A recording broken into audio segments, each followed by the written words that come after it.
you decided to tell your parents that you were going to sell cars. Yeah. What was their reaction?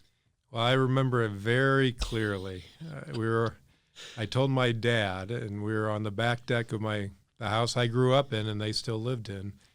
And I said, Dad, I'm going to move to Utah. And he said, that's great. And I'm going to sell cars. And he said, what? I paid for you to get an engineering degree, and you're going to sell cars? Are you crazy?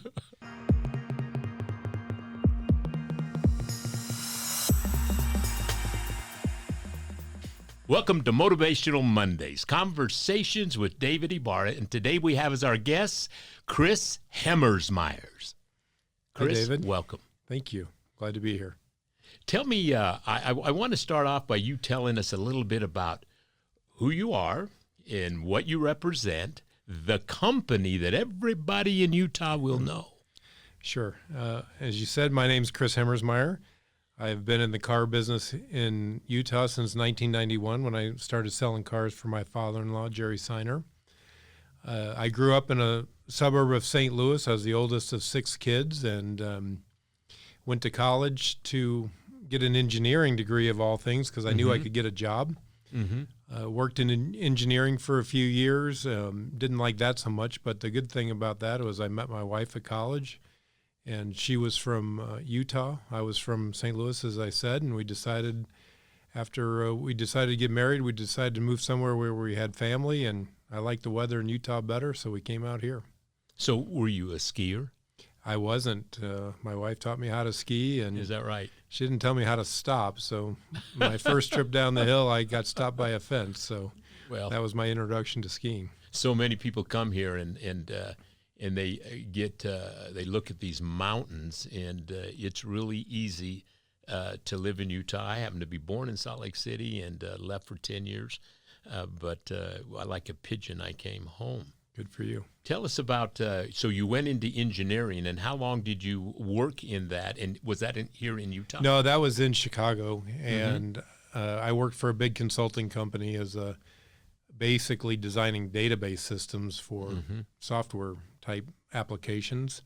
And while it was good, it was a good job and a lot of travel, it's just not something I was passionate about or loved. So decided to give selling cars a try and never left. So tell me, when you decided to tell your parents that you were going to sell cars, what was their reaction? Well, I remember it very clearly. I told my dad, and we were on the back deck of the house I grew up in, and they still lived in. And I said, Dad, I'm going to move to Utah. And he said, that's great. And I'm going to sell cars. And he said, what? I paid for you to get an engineering degree, and you're going to sell cars? Are you crazy? But I think it worked out pretty well. That is so funny. Yeah. As you may or may not know, I grew up in the Marriott system and started in the restaurant division and was an assistant manager, district manager, and then became the director of training for the restaurant division of Farrell's. And I owned 4 restaurants at Fashion Place Mall at one time, and when they opened the food court, I lost my leases.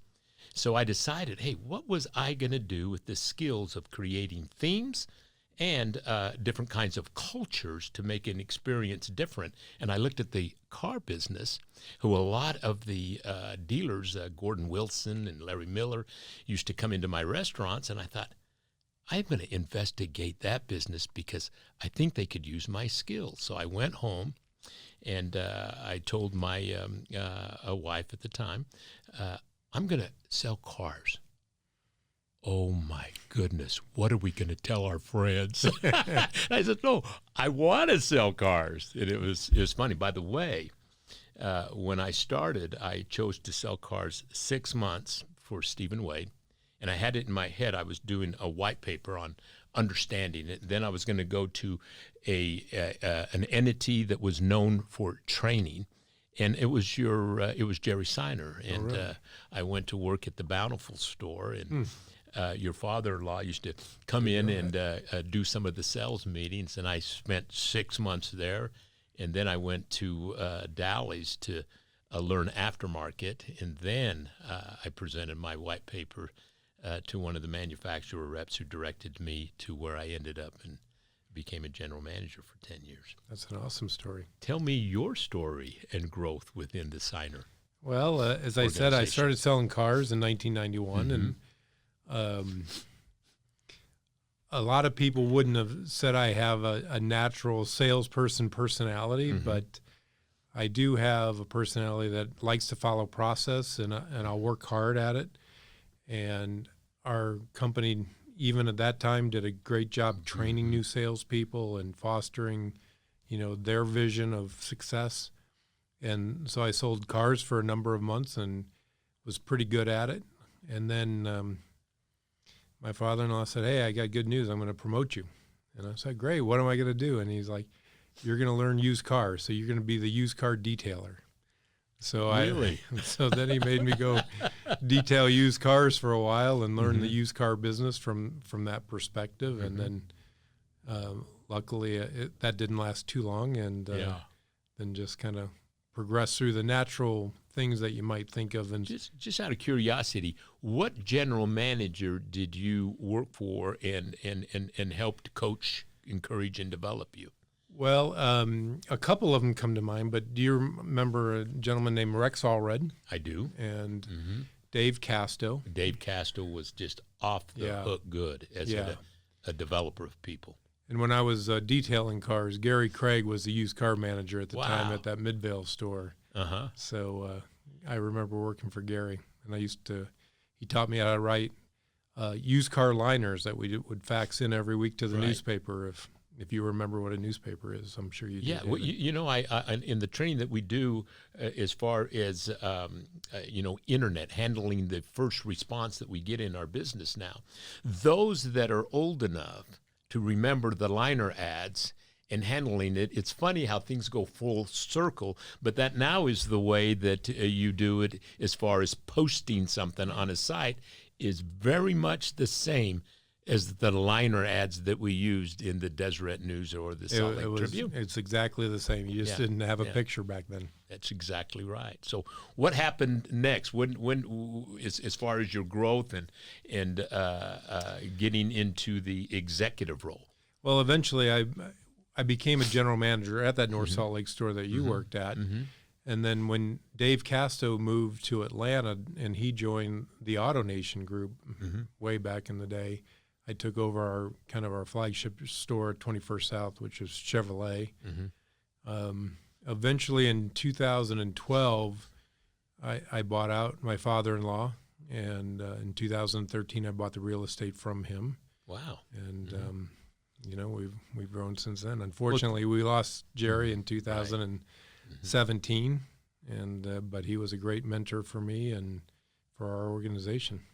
Well, he certainly was a great communicator, and if I'm not mistaken, tell us a little bit about his history. But if I've got my memory serves me right, he was in marketing with one of the manufacturers, I thought.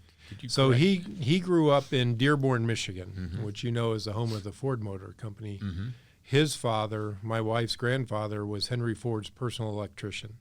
So Jerry took me by the house he grew up in Dearborn, a 900 square foot house that probably not too dissimilar than what a lot of us grew up in. And Jerry first started selling newspapers, and then he started selling advertising for the Detroit News.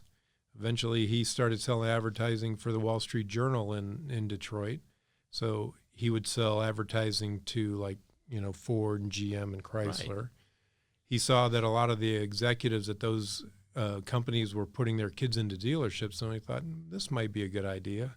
So he scraped all the money he had together and bought a 49% interest in a Chevrolet Buick store in Cadillac, Michigan, which is a small town in kind of northern Michigan. And that's where he got started. And he learned the importance of the difference between 49% and 51% pretty quickly. But eventually he bought out that store, ran that for 5 years, and then was looking for a bigger opportunity when a dealership in Salt Lake City was available, and he came out here in May of 1980. Take a moment and picture in your mind igniting your child's journey to lifelong success from an early age. With Yes, Our Kids Can, this vision becomes a reality right from preschool. Don't miss this chance to shape your child's path towards extraordinary success. Enroll in the Yes Our Kids Can University now and witness the remarkable impact it can have on your child's growth and development. Secure your child's bright future today. Sign up now by clicking the link below. When a dealership in Salt Lake City was available, and he came out here in May of 1980. 1980. Yeah.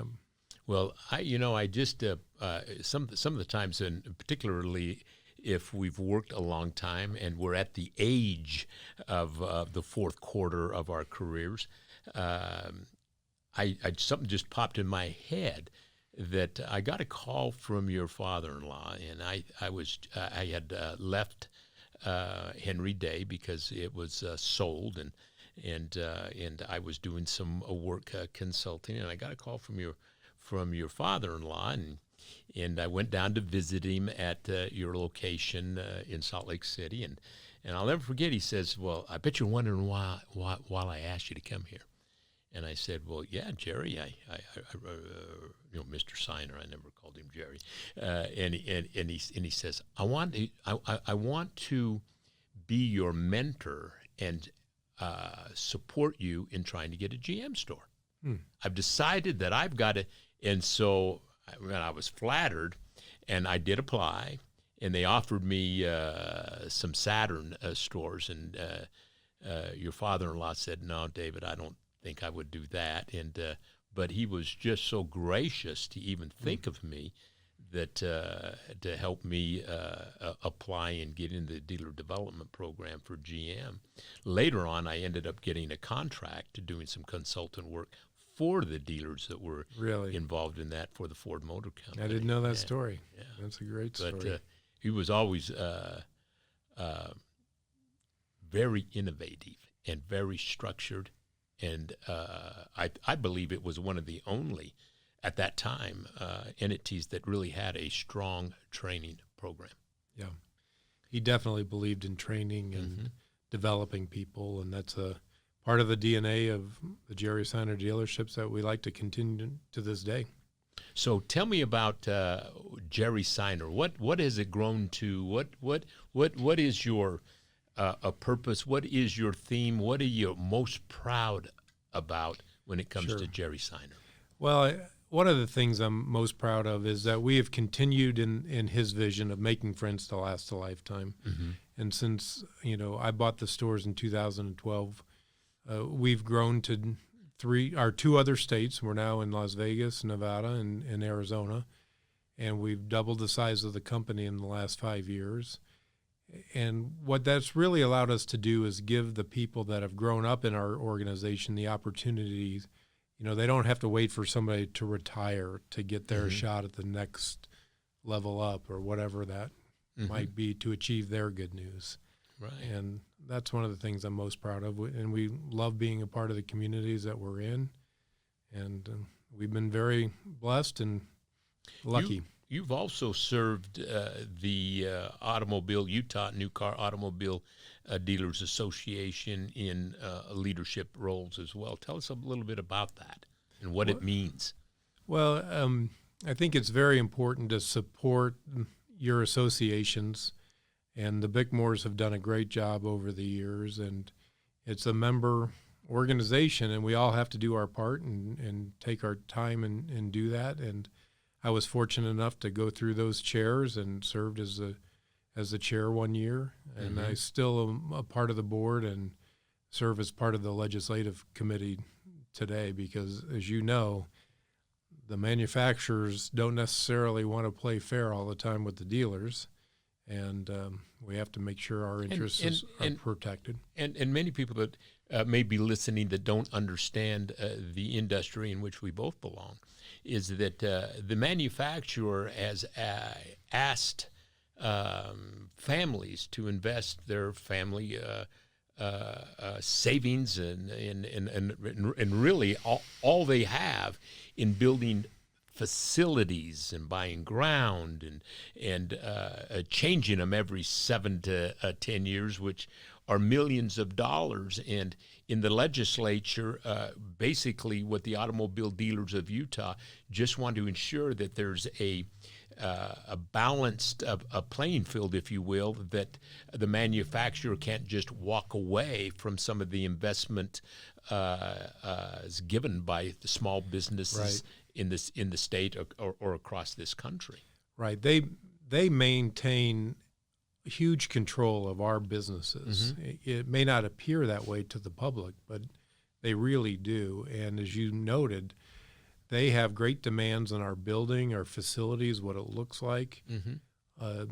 Where my office is currently in Salt Lake City, we built that brand new in 2000, and Cadillac we are just finishing up in January the 4th remodel of that Cadillac store since 2000.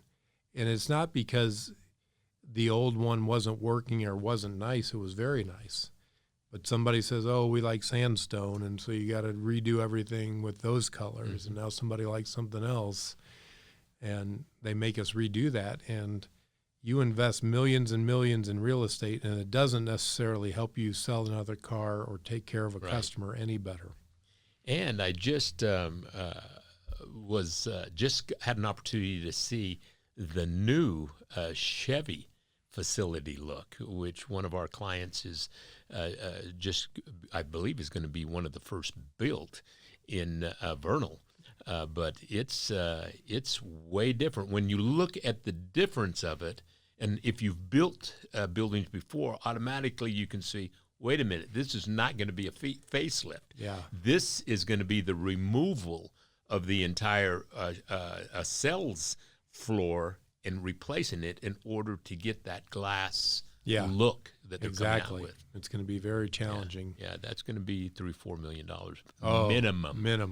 Minimum. That'll be for a small store.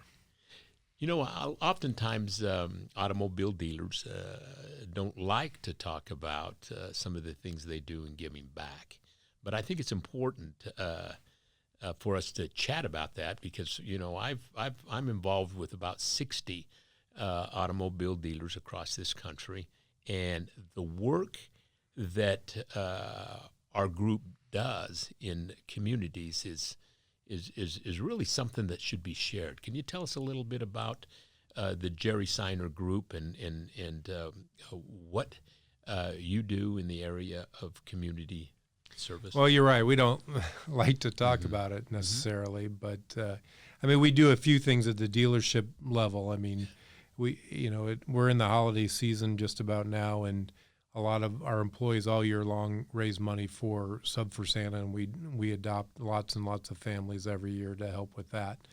One of the particular passions that my father-in-law has had over the years was the Make-A-Wish Foundation. Right. And some of that has continued. And one of my passions has been around education. I mean, my life really took a different turn, I think, when I went to a high school in St. Louis, a Catholic high school.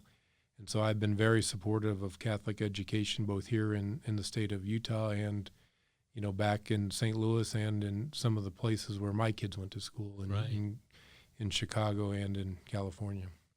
Well, I tell you, it's always important to give back, but sometimes I think that while it's uncomfortable, people really should know the level that the Utah automobile dealers do in the area of give back. There's a section of the new car automobile dealers, and if you could you tell us a little bit about the community program there? Sure. It's called the Good Wheels program, and it's really a big part of the new car dealers of Utah. We raise money through a variety of avenues. Some of it is just direct contributions from our members, and some of it is through the contributions through a golf tournament and things like that. And so we support the Highway Patrol with a number of things that they do, and a lot of things that are under the radar screen that I'd probably need Craig's permission to share, but they do a great job monitoring that charity, and it's definitely in the multi-million-dollar range, and it does good things in the state of Utah for sure. It sure does. I remember one of the last times that I saw your father-in-law, and it was, I believe, at his induction into the Utah New Car Dealers Hall of Fame. Sure. And at that time, he was having health issues. Sure. And while it showed, his enthusiasm could not be held back. It showed. And I'll never forget, as he gave his remarks, and he ended with something really unusual. He had a piece of paper of what he believed Jerry Seiner Dealerships represented, and he wanted everyone to have a copy. Do you remember that? I do, yeah. And really, he had to have his wife, Sherry, speak for him because he really couldn't speak anymore at the time. And then, he called it the good news, and we still use it to this day. I think it was a quote from Anne Frank, the good news is you don't know how much you can love, how great you can be, how much you can give back. And he believed in the good news very much, and we think about that all the time. And we talk about, what is this team member's good news? Where can that team member go to? And that's really how we refer to it and think about it. Well, I tell you what, you've honored him well, and I always enjoyed being around him because he definitely was going to say something that would resonate with you. And oftentimes when I was working with him or for him in a very direct way, but it always made sense. And there were things that needed to be said, no matter if they were uncomfortable or not. And I loved working with him. Tell me a little bit about some of the things that in your career that really kind of pop out as whether it's with the development of some of the leaders that went on to do other things, because a lot of people came out and grew out of the Jerry Seiner group to go on to do their own things. But what are some of the highlights of Well, some your of the career? things that come to mind are really the longevity of the people that are still there. Mm-hmm. I mean, a couple people come to mind. Like this week, I had the opportunity to go around to all of our service departments in Utah and visit with the technicians. We have a program for them that the payoff was this week. And one of them, Kevin Johansson, just celebrated his 40th year with us. And the service manager at that store was telling us about the time when on a Saturday he got a call from Kevin, and Kevin was going to be late. And he had broken his foot. He was at the emergency room, and he still came in to take care of the customers' cars. And we have people like Marianne Moyle, who's the controller for one of our locations, and she started out as a part-time switchboard operator when I think she was 16 or 17 years old, and is, running the accounting department of one of our biggest locations, and still with us to this day. And those are the kinds of things that are very special for me, and that really speaks to the DNA of the organization. Without a doubt. I tell you, I know several people that are in business today that wouldn't be in business today if they hadn't been mentored by someone like your father-in-law, Jerry Seiner. But, I always remember that for me, there's two things you need to have a success. One, capital and talent. And they're equal partners. And for most of us that we start off, we don't have the capital. That's and right. I recognized, I just had to look at my bank account, and it was really easy to see early on that I was going to be a talent partner, and I had to pair myself with somebody that would recognize that and help me grow until one day maybe I could be both. And the Jerry Seiner organization has been just that. And I want to thank you for all you do. I want to thank you for what you do in the community. Also, when I decided I was going to do something really way different, because being in politics has never been an ambition for me, but fixing a few things in our capital city was just off the hook passionate with me, and I decided to run for mayor of Salt Lake, and you were one of the earlier supporters, and I always appreciated the support you gave me. While we didn't prevail, continue to work on the homelessness issue, that we can do better, and I do believe we will prevail in the end. Well, I appreciate you doing all that work because, Salt Lake City is the capital city of Utah, and, there's lots of great things about it and some things we need to address, and I appreciate your leadership in those areas. Well, it's been a pleasure. I want to, in closing, give you a copy of my new book, Live Ready, Beyond Think and Grow Rich. This book, I was authorized to rewrite Dr. Hill's Think and Grow Rich book in my own voice. As one of the disciples of Think and Grow Rich, and the largest licensee of Dr. Napoleon Hill's Think and Grow Rich seminars in the world. We represent, or I represent, China, Singapore, South America, Central America, the Latin Caribbean. I've written this book in a little different way. I hope you enjoy it. Thank you, David. Thank you for being in our program, Chris. I appreciate it.